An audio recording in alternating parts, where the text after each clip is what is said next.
Hello friends, இன்றைக்கி ஷோபா லாக்கில் பாருங்கள் hotel style மிளகு பொங்கல் செய்ய போகிறேங்க. அதுக்கு பாருங்கள், நான் பச்சரிசி 200 கிராம் எடுத்து அது கூட பாசி பருப்பு ஒரு கை போட்டிருக்கேங்க. பச்சரிசி 200 கிராமும் பாசி பருப்பு ஒரு கை அளவுக்கு போட்டு நல்லா ரெண்டையும் வாஷ் பண்ணி வச்சுருக்கேன். இப்போ இதுக்கு தேவையான அளவு தண்ணி ஊற்றி இதை வேக வச்சுக்கலாம்.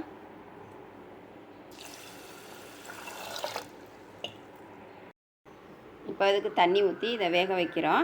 இது எப்படியும் ஒரு 15 நிமிஷம் ஆகணுங்க. நல்லா குழஞ்சி மசிஞ்சு வந்தால் தான் பொங்கல் நல்லாயிருக்கும். இதுக்கு உப்பு மஞ்சள் எல்லாம் இன்னும் கொஞ்சம் நேரம் அதுக்கப்புறம் போடலாம். இப்போ கொஞ்சம் கொதி வரட்டும், அது வரைக்கும் கொஞ்சம் வெயிட் பண்ணலாம்.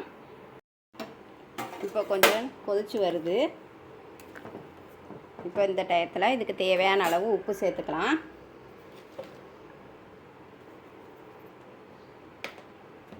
அப்புறம் மஞ்சள் தூள் லைட்டாக சேர்த்துக்குவோம், ரொம்ப தேவையில்லை. லைட்டாக சேர்த்தா லெமன் கலருக்கு நல்லாயிருக்கும். பொங்கல் பார்க்குறக்கே நல்லாயிருக்கும், ரொம்ப எல்லோ இருக்கக்கூடாது. 2 மிளகு சேர்த்துக்கலாம்.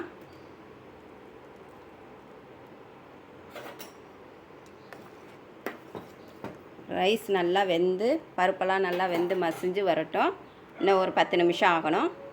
இப்போ பாருங்கள், பொங்கல் நல்லா வெந்துருச்சுங்க. ரைஸ்லாம் நல்லா வெந்து பருப்பெல்லாம் நல்லா வெந்துருச்சு, நல்லா கெட்டியாக வந்துருச்சு. இப்போ இந்த ஸ்டேஜில் இதை ஸ்டவ் ஆஃப் பண்ணிவிட்டு இதுக்கு தாளிக்கிறதுக்கு ரெடி பண்ணுவோம்.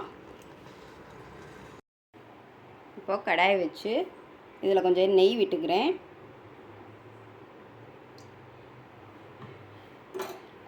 இந்த நெய் சூடானதும் இதுக்கு இப்போ முந்திரி பருப்பு போடணும். அதை இதில் போட்டு வறுத்துக்கலாம்.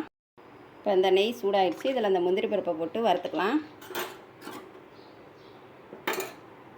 முந்திரி பருப்பு லைட் ப்ரௌனாக வந்துச்சு, இதோட எடுத்துடலாம். ரொம்பவும் கருகக்கூடாது.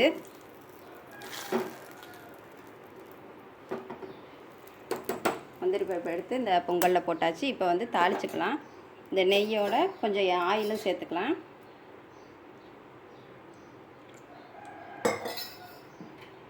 இப்போ இது சூடாகட்டும். இந்த ஆயில் சூடாகிடுச்சு, இதை கொஞ்சம் கடுகு சேர்த்துக்கலாம்.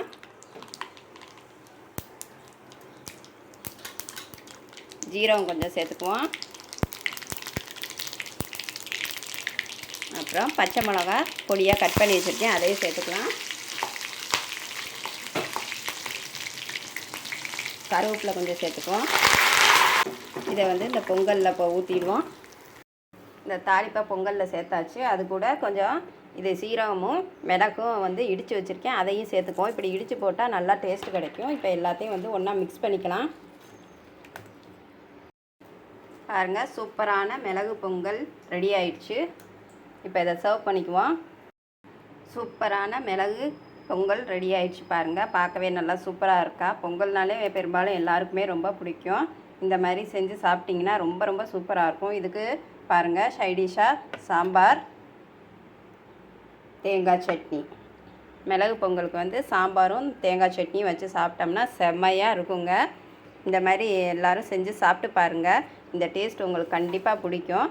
இது ஹோட்டல் ஸ்டைல் மிளகு பொங்கலுங்க. இந்த வீடியோ பிடிச்சிருந்தால் லைக் பண்ணுங்கள், சப்ஸ்கிரைப் பண்ணுங்கள், கமெண்ட் பண்ணுங்கள்.